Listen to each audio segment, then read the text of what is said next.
दैनिक Chhattisgarh channel देखना शुरू कर चुके हैं आप और छत्तीसगढ़ प्रदेश की आज की तमाम सभी महत्वपूर्ण बड़ी खबरों की शुरुआत जय जोहार और नमस्कार के साथ। छत्तीसगढ़ के प्रदेश में पानी का स्तर घटने लगा है। बड़े बांधों का जलस्तर पखवाड़े भर के अंतर्गत 10% तक गिर चुका है। दरअसल खबर आ रही है भीषण गर्मी के बढ़ते प्रकोप के साथ साथ प्रदेश के बड़े बांधों में जल भंडारण में लगातार गिरावट ने चिंता का विषय बनाकर रखा हुआ है। बीते लगभग 22 से 25 दिनों में बड़े जलाशयों का जलस्तर तकरीबन 2 से 10% तक कम हो चुका है। इस गिरावट को देखते हुए आगामी मई माह में संकट गहराने की आशंका और बढ़ गई है। वहीं बीते 2 सालों की तुलना इस बार बड़े बांधों में जल भंडारण सबसे कम स्तर पर आ चुका है। जैसे जैसे पारा बढ़ रहा है, गर्मी का कहर भी दिखने लगा है, वैसे वैसे ही बांधों का पानी भी कम होने लगा है। अगर हम मार्च का आंकड़ा देखें तो चिंताजनक है, क्योंकि 26 मार्च के अब तक की स्थिति में ही अधिकतम 5 से 13% तक की भंडारण क्षमता में कमी आई है। और ऐसे में जल संसाधन विभाग के सामने पेयजल स्टॉक सुरक्षित रखने के साथ साथ अनुबंध मुताबिक उद्योग को जल आपूर्ति करने की एक बड़ी चुनौती सामने आ रही है। आज से 8 दिनों तक सुपेला ओवरब्रिज बंद रहेगा। रायपुर और दुर्ग आने जाने वालों को काफ़ी ज़्यादा दिक्कतों का सामना करना पड़ेगा और हर दिन तकरीबन यहाँ से 25,000 के लगभग औसतन गाड़ियाँ गुजरती हैं।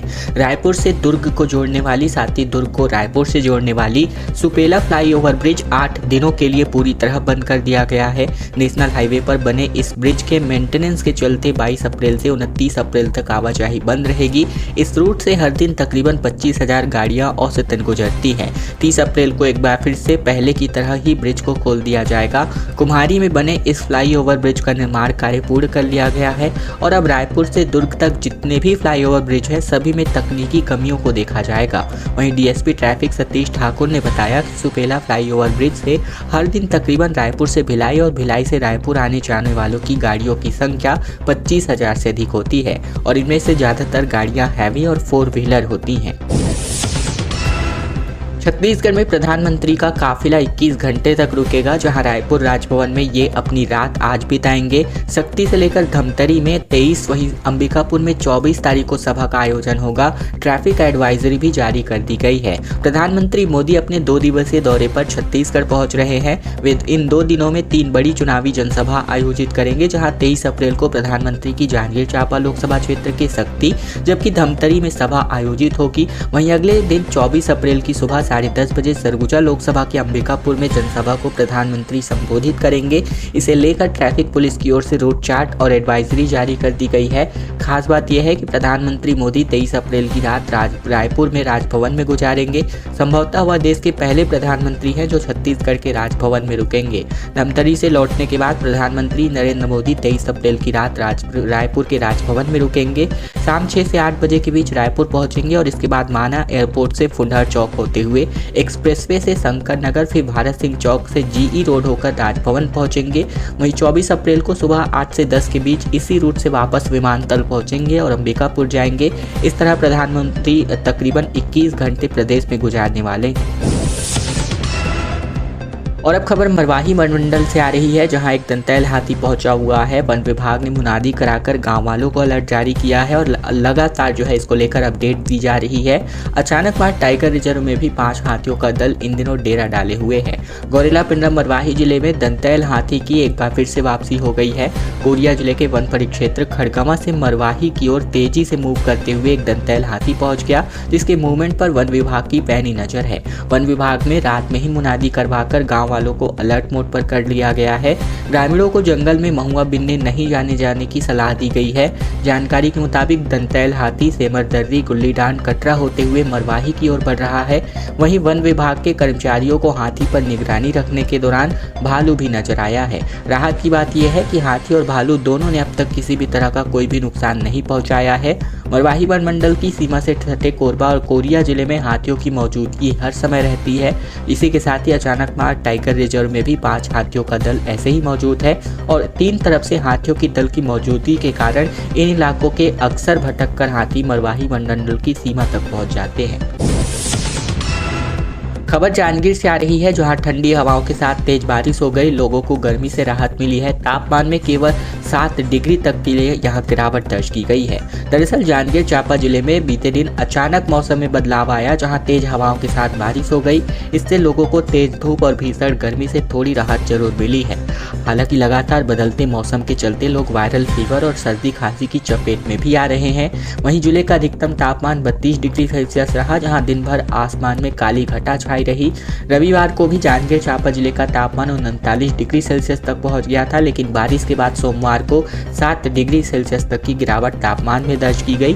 जिला अस्पताल के सिविल सर्जन डॉक्टर अनिल जगत ने कहा कि बदलते मौसम से स्वास्थ्य पर इसका बुरा असर पड़ता है। अस्पताल में लू और वायरल फीवर के मरीजों की संख्या बढ़ गई है। उन्होंने लोगों को भीषण गर्मी से बचने और खान पान पर विशेष ध्यान रखने की सलाह दी है। लोकसभा चुनाव के मद्देनजर भाजपा 24,000 व्हाट्सएप ग्रुप पर कंटेंट भेज रही है। कांग्रेस वॉलंटियर्स की यहां पर मदद ली रही है।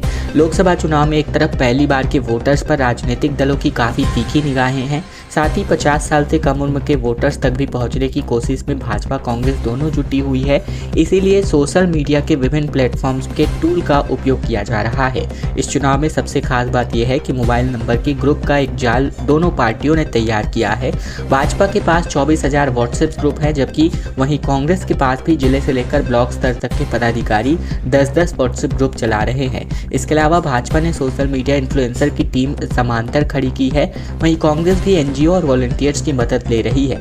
आलम यह है कि चंद मिनटों में कोई भी पोस्ट वायरल हो जा रही है। साथ ही मीम्स और कार्टून बनाकर भी पलटवार किया जा रहा है, जिसके लिए प्रोफेशनल की मदद भी ली जा रही है।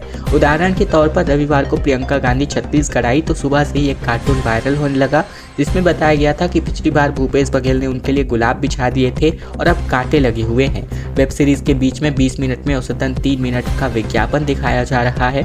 18 से 50 साल के युवा और महिलाओं तक पहुंचने में दोनों पार्टियां जुट गई हैं। सोशल मीडिया के विभिन्न प्लेटफॉर्म्स पर इंस्टा में सबसे ज़्यादा यहां पर इन्फ्लुएंसर्स का उपयोग हो रहा है, आम लोगों तक पहुँच बढ़ाने के लिए। छत्तीसगढ़ में 25 अप्रैल तक बारिश को लेकर येलो अलर्ट जारी है, जिसमें रायपुर, दुर्ग, बिलासपुर और बस्तर संभाग के जिलों में गरज चमक के साथ छींटें पड़ सकती हैं। बिलासपुर जिले में भी बीते दिन यहां हल्की बूंदाबांदी दिखाई दी। हालांकि गर्मी से राहत इसकी वजह से नहीं मिल पाई है। दरअसल छत्तीसगढ़ में 25 अप्रैल तक बारिश को लेकर येलो अलर्ट जारी किया गया है। इसी के साथ ही रायपुर, दुर्ग, बिलासपुर और बस्तर संभाग के सभी जिलों में गरज चमक के साथ बादल छाए हुए हैं। दक्षिण इलाके में नमी आने की वजह से ऐसा बदलाव देखने को मिल रहा है।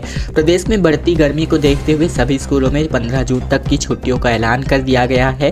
रायपुर और दुर्ग संभाग में जिलों में रविवार को लू जैसे हालात रहे, लेकिन शाम को बदलते मौसम की वजह से और अंधड़ चलने की वजह से तापमान में गिरावट हालांकि रिकॉर्ड की गई। प्रदेश के 6 जिलों में अधिकतम तापमान 40 डिग्री के पार रहा।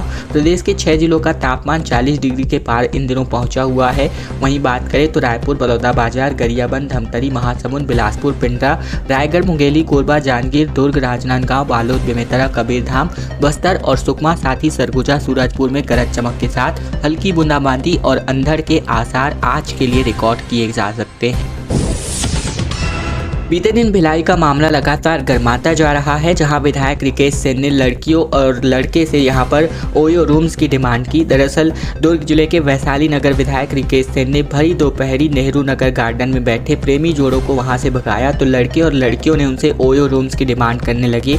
युवतियां बोली कि आपने सब बंद करा दिया, कहाँ जाए, अब पार्क में भी बैठने नहीं दे रहे।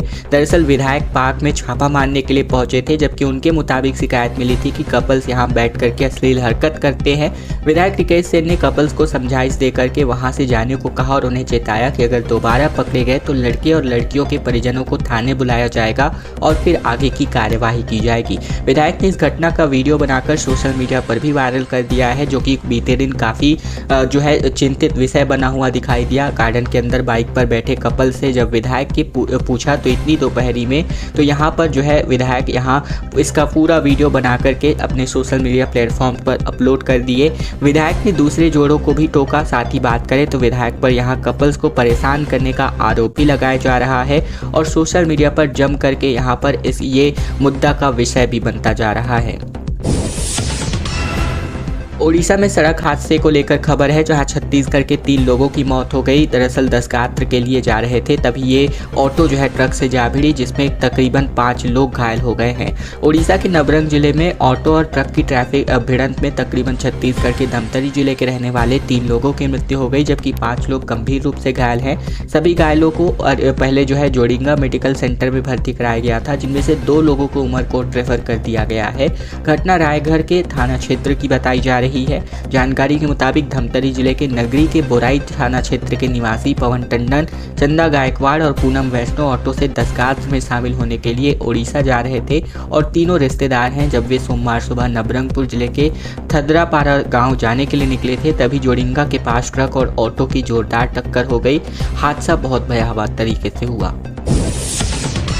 और अब खबर जेसीसीजे ब्लॉक अध्यक्ष समेत कुल 12 कांग्रेस जो कार्यकर्ता है कांग्रेस में सम्मिलित हो गए हैं। अमित जोगी की निष्क्रियता का यहां फायदा उठा रहे हैं। जेसीसीजे का अस्तित्व अब खतरे में नजर आ रहा है। ये तमाम बातें दिखाई दे रही हैं। जेसीसीजे के प्रदेश अध्यक्ष अमित जोगी की निष्क्रियता का फायदा कांग्रेस और बीजेपी दोनों उठा रही है, क्योंकि जीपीएम में जिले के ब्लॉक अध्यक्ष विनय चौबे समेत कुल 12 से अधिक नेता और कार्यकर्ता कांग्रेस में सम्मिलित हो गए हैं। नेता प्रतिपक्ष चरणदास महंत ने इन्हें पार्टी में प्रवेश कराया। इसके पहले साल 2023 के विधानसभा चुनाव में जेसीसीजे पार्टी के मरवाही विधानसभा से प्रत्याशी के तौर पर रहे गुलाब राज को भी चरणदास महंत ने कांग्रेस में प्रवेश कराया था और अब जेसीसीजे के मरवाही ब्लॉक अध्यक्ष को भी पार्टी में शामिल करा लिया गया है।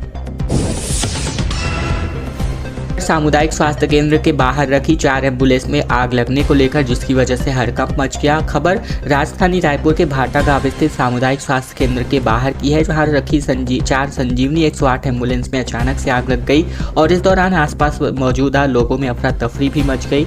जानकारी के मुताबिक ये एम्बुलेंस खराब थी और अस्पताल के बाहर पार्क करी गई थी। सबसे पहले एक एम्बुलेंस में आग लगी, इसके बाद पास खड़ी अन्य गाड़ियां भी इसकी चपेट में आ गई। ये वीडियो के माध्यम से आप इसका अंदाजा बखूबी लगा सकते हैं। खबर कोरबा से आ रही है, जहां रिश्वतखोर सहकारी बैंक का मैनेजर और कैशियर को गिरफ्तार किया गया है। कोरबा के किसान की धान बिक्री की राशि निकालने के एवज में पैसे डिमांड किए जा रहे थे। दरअसल कोरबा जिले के सहकारी बैंक के मैनेजर और कैशियर को 5,000 रुपए की रिश्वत लेते एसीबी की टीम ने गिरफ्तार कर लिया है। मैनेजर अमित दुबे और कैशियर आशुतोष तिवारी जिला सहकारी केंद्रीय बैंक मर्यादित शाखा पाली में पदस्थ है। दोनों को किसान से रिश्वत लेते बिलासपुर एसीबी की टीम ने रखे हाथों पकड़ा है। जानकारी के मुताबिक किसान राम मनोहर यादव, जो कि ग्राम धमरा डोंगरी का बत्रा साथी जिला कोरबा का रहने वाला है, उसने मामले की शिकायत की। उसने बताया कि सहकारी केंद्रीय बैंक मर्यादित शाखा पाली में उसके बेचे गए धान का भुगतान जो तकरीबन 5 लाख रुपए था, उसे निकालने के एवज में मैनेजर अमित दुबे और कैशियर आशुतोष तिवारी ने 5,000 रुपए के रिश्वत की डिमांड की थी, जिसको लेकर किसान ने एसीबी बिलासपुर की शिकायत कर दी थी। केंद्रीय गृह मंत्री अमित शाह बीते दिन नक्सल प्रभावित कांकेर जिले में एक रैली को संबोधित करने पहुंचे, जहां अमित शाह के 25 मिनट का भाषण राम मंदिर और नक्सलवाद के मुद्दे पर पूरी तरह फोकस नजर आया। हाल ही में कांकेर में बड़ी मुठभेड़ हुई है, लिहाजा उन्होंने नक्सलवाद को 2 साल में खत्म करने का वादा कर दिया।